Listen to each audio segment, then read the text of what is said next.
everyone, welcome back. My name is Angie and I am the Budget Millennial. So here on my channel I talk a lot about personal finance, budgeting, investing, and basically how to be better and smarter with your money.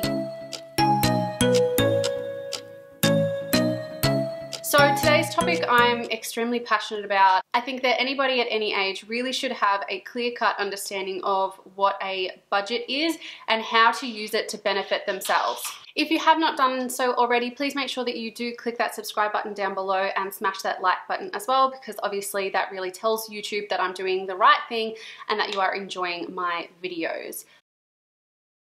So a budget, I think it's really first important to break down what a budget actually is and the benefits of a budget. So a personal or household budget is an overview of your expenses and spending over a period of time. So the term budget used to have a lot of negative connotations towards it, and people would usually think that you were really tight or frugal, which actually frugal is the cool kind of term these days, and that you were kind of a tight ass with your money. However, most recently, budgeting is starting to become a really popular trend and people are really starting to notice and take action to benefit themselves with their money.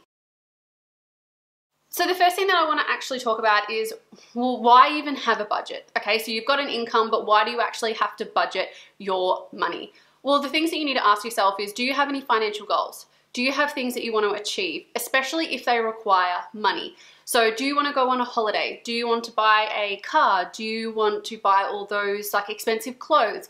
Well, then having a budget will make it a lot easier for you to achieve those financial goals without having to go into a lot of debt. So a budget is a financial tool that helps you to plan for your everyday living expenses, whether that be fortnightly, monthly, or yearly. It is really up to you how you sort out your budget, but the pure reason to have a budget is to ensure that you have enough money in the bank to be able to live your sustainable life. I think it is also really important to know that having a budget gives you a fantastic insight into what you actually spend your money on. So for me personally, before I did my budget, I would, get my money put in my account every single fortnight, and then a week in, I would have no money left. And I would often ask myself and go through my bank statements and say, well, where is all of my money going? I have no idea. And I'm sure, and comment down below, has this been you? Because I'm pretty sure every single person has asked themselves that question, logged into their bank account, or however we did it back in the day, gone on the internet and had a look, and you ask yourself, where has all of my money gone? Now, I'll be honest, a budget obviously doesn't sound like the sexiest thing ever. However, it is obviously extremely important for financial success. A budget will allow you to spend money on the things that bring you joy, but also set you up for financial wealth in the future, and also allowing you to avoid such nasty things as debt, because as we all know, debt is not the greatest thing ever. Now, the question that you might be asking me, well, Angie, or the Budget Millennial, how do I actually create a budget? So really, there's actually no right or wrong way to create a budget. It is purely up to you. You can use pen and paper, which I personally do. I think that I'm a bit more old-fashioned in that sense, and I actually really enjoy putting my phone down, getting out a pen and paper and writing down everything, A, that I want to achieve in the year or in the month, and B, everything that I've been spending my money on recently. There are obviously a lot easier and more efficient ways to do it, such as using digital technology and using the apps such as Pocketbook. Now, Pocketbook, this is not sponsored. I just have used Pocketbook in the past, and I know a lot of people that actually use Pocketbook personally and for their businesses. So it's really easy to collate all of your data. You can connect it up to your bank account, and it basically categorizes everything that you spend your money on. So it will put things that you spend your money on into certain categories such as food, clothing, miscellaneous, bills, and many other categories. That's one way that you can create your budget. You can also use Google Sheets, which if you have not seen my Budget With Me videos, I will leave a link down below to my most recent one. And I actually use Google Sheets a lot as well. So I actually use my pen and paper first off, and then I move on to the digital platform, just so then I can show you guys exactly how I budget and what I put my money towards. So what do you actually include in your budget? Well, you actually include everything. It is important to include all kinds of expenses. So not the ones that you definitely know come every single month, but those that come up every single year. You need to also understand that you need to set aside a certain amount of money within your budget for things that are unforeseen. So events like a flat tire or a car battery, or you might get stuck on an island somewhere. Obviously not so much these days, but you need to be able to set aside a certain amount of money for unforeseeable events. Now it is, again, like I've said, up to you how you do it. And I think it works best depending on how you're actually paid. So if you're paid monthly, what you need to do is you need to actually gather 3 months worth of your expenses. You need to make sure that all of that information that you have is accurate and the most current data. Once you have all this information, you can what's called do a monthly average. Now, for myself personally, I actually do a fortnightly average because that's how often I get paid. I get paid every single fortnight. This will work no matter what your employee status is. So if you are full-time, part-time, or if you are a casual, creating a budget does not limit you based on your work type. So that's what you actually include in your budget. So I did actually mention that you need to have an understanding of all of those fixed and unforeseen expenses. So monthly expenses, and I'm going to list an example of a few of them. But what I want you to do is I want you to write down all the expenses that you expect for each month or each fortnight.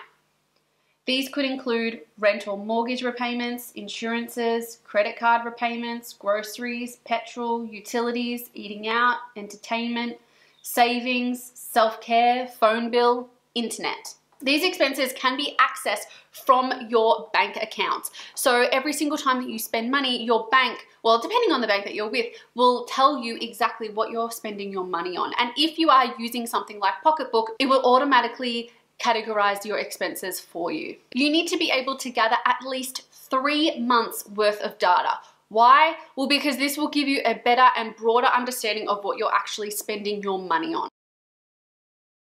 So what's the difference between a fixed expense and a variable expense? So those everyday items that you know you're going to put toward the same amount of money every single week, fortnight, or month, those are what are called fixed expenses. These can include things like your mortgage or your rent, your phone bill, and your internet bill. So those are the things that the price doesn't really change. So every single month, you know that you might have to put $2,000 towards your rent or your mortgage. You know that every single month, your phone bill is $60. That amount of money doesn't change often. So that is what is classified as a fixed expense. Now, a variable expense is something that has a little bit more leeway and that you can adjust a little bit more easily. These categories can be things like your grocery bill, your gas, your water, petrol, anything that doesn't have a fixed amount towards. Now, for myself personally, I actually have groceries as my fixed expense, purely because I want to know that I have enough money every single week to put towards grocery. So every single week I put $100 towards my groceries. If I really, really wanted to do was to put it in my variable. I could change it every single week if I wanted to, but honestly, for my own sanity, I keep my groceries in my fixed expenses. So now that we know the difference between a fixed and a variable expense, what is an unforeseen expense? So honestly, life just happens sometimes, and sometimes life can be really cruel. Let's say that you get a flat tire. That's something that you didn't actually project happening in the near future. Maybe you did, but that is what is known as an unforeseen expense. Something that you do not know is going to happen every single month. Those in the financial world often call this an emergency fund. So you will put a certain amount of money every single week, it could be $5, it could be $50, it could be $100, whatever you like, towards a fund that you can use if in case of an emergency. So an emergency fund is a savings account that is designed to be able for you to take out that money to put towards things that you have not seen coming. So these things can be such as a loss of income, a car accident, or anything that you have not directly allocated money toward. Now, when you read about emergency funds, everyone suggests something different. Some people suggest just having $1,000. Some people suggest having a month's worth of your income. Some people suggest 3 months or 6 months. It is really up to you and your lifestyle. Personally, I actually think that your emergency fund really should be based around the security of your job, as we have known currently that no job really is secure. If your job is not easily replaceable, I would encourage you to have a higher emergency fund. For myself personally, my job is a primary school teacher, which means that there is always going to be some form of work for me to do, whether that be an ongoing position or a CRT. So therefore, my emergency fund will cover 3 months worth of expenses. So I'm really hoping that this video has given you some sort of idea on how you can actually create a budget and what to actually include. Really, like I said, there is no right or wrong way to make a budget. It is up to you. It is honestly your own personal preference. My biggest tip that I have for you is to make budgeting fun. Honestly, budgeting can be really boring, but if you make it fun, you will find that you are so motivated to achieve your financial goals. I often sit down with a cup of coffee or with a glass of wine and I go through my bank statements, and honestly, every single time I recreate my budget, I'm shocked on what I spend my money on. So I really do encourage you to make the process as fun as you possibly can, because that way you will stay motivated and enjoy learning about your financial expenditures. Anyway, guys, I really hope that you did enjoy today's video. Please, again, if you have not hit that subscribe button, make sure that you do so. Also, give this video a thumbs up as well, and I will see you in a video sometime in the very near future. Thank you so much for watching. Bye!